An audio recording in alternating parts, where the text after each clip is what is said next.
കേതുവിൻ്റെ പ്രത്യധിദേവത ഗണപതിയും രാഹുവിൻ്റേത് നാഗരാജാവുമാണ്. യോഗവിദ്യ രാഹുവിനും മന്ത്രവിദ്യ കേതുവിനും അധികാരമുള്ളതാണ്. രാഹുവിന് ഉച്ചം ഇടവം, കേതുവിന് ഉച്ചം വൃശ്ചികം. ഒറ്റയ്ക്ക് നിന്നാൽ ഇവർ വലിയ ദോഷമൊന്നും ചെയ്യില്ല. എന്നാൽ പാപനോട് കൂടിയാൽ പാപൻ്റെയും ശുഭനോട് കൂടിയാൽ ശുഭൻ്റെയും ഫലം ചെയ്യും. കൂടെ നിൽക്കുന്ന ഗ്രഹങ്ങൾ, നോക്കുന്ന ഗ്രഹങ്ങൾ, നിൽക്കുന്ന രാശിനാഥനോട് ചേരുന്ന ഗ്രഹങ്ങൾ എന്നീ ക്രമത്തിൽ ഫലം കൊടുക്കും. രാഹു കേതുക്കൾക്ക് ഭൗതിക ശരീരമില്ല, സൂക്ഷ്മ ശരീരം മാത്രമാണുള്ളത്. എന്നാൽ മറ്റ് 7 ഗ്രഹങ്ങളെക്കാളും ആകർഷണ ശക്തി കൂടുതലുണ്ട്. 7ലേക്കും 2ലേക്കും 5ലേക്കും രാഹുവിന് പൂർണ്ണദൃഷ്ടിയുണ്ട്. കേതുവിന് 7ലേക്ക് മാത്രമേ ദൃഷ്ടിയുള്ളൂ. രാഹുകേതുക്കൾ ഒരു അസുരൻ്റെ മുറിക്കപ്പെട്ട തലയും ഉടലും മാത്രമാണ്. രാഹു തലയും കേതു ഉടലും ആയതിനാൽ രാഹുവിന് മാത്രമേ ദൃഷ്ടിയുള്ളൂവെന്നും ഉടലായ കേതുവിന് ദൃഷ്ടിയില്ല എന്നും അവകാശപ്പെടുന്നവരുമുണ്ട്. രാഹു എന്നത് മിഥ്യ അല്ലെങ്കിൽ നാശത്തെ സൂചിപ്പിക്കുന്നു.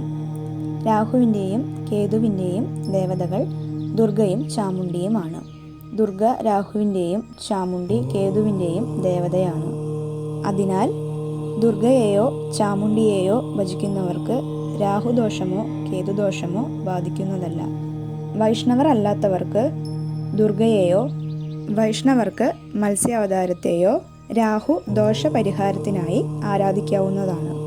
രാഹുകാല സമയത്ത് ദുർഗാദേവിയെ തൊഴുത് പ്രാർത്ഥിക്കുന്നത് രാഹുദോഷത്തിന് ഉത്തമ പരിഹാരമാണ്.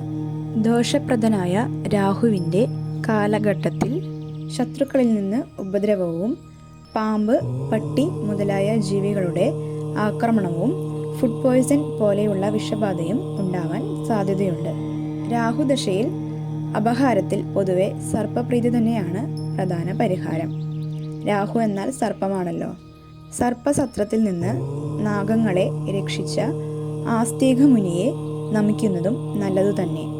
നാഗങ്ങളെ ആഭരണമാക്കിയതായ മഹാദേവനെ ഭജിക്കുന്നതും തിങ്കളാഴ്ചകളിൽ ആരാധിക്കുന്നതും രാഹുദോഷം അകറ്റുന്നതിന് ഉത്തമ പരിഹാരമാണ്. മുരുകനെ ഭജിക്കുന്നതും ജന്മനാളുകളിൽ ഭസ്മാഭിഷേകം പോലെയുള്ള വഴിപാടുകൾ നൽകി പോരുന്നതും ചൊവ്വാദോഷം പോലെ രാഹുദോഷങ്ങളും അകറ്റാൻ ഉത്തമമാണ്. രാഹു ദേവിയുടെ സേവകനാണെന്ന് പറയപ്പെടുന്നു. അതിനാൽ ദേവിയെ ആരാധിക്കുന്നവർക്കും ശാക്തേയ ഉപാസന ചെയ്യുന്നവർക്കും രാഹുദോഷം ബാധിക്കില്ല. ഹനുമാന്റെ മുന്നിൽ കീഴടങ്ങിയ ഗ്രഹമാണ് രാഹു. ആയതിനാൽ ഹനുമാനെ ആരാധിക്കുന്നവർക്കും ഹനുമാൻ ചാലിസ മുതലായവ ചൊല്ലി ഭജിക്കുന്നവർക്കും രാഹുദോഷം മാറും.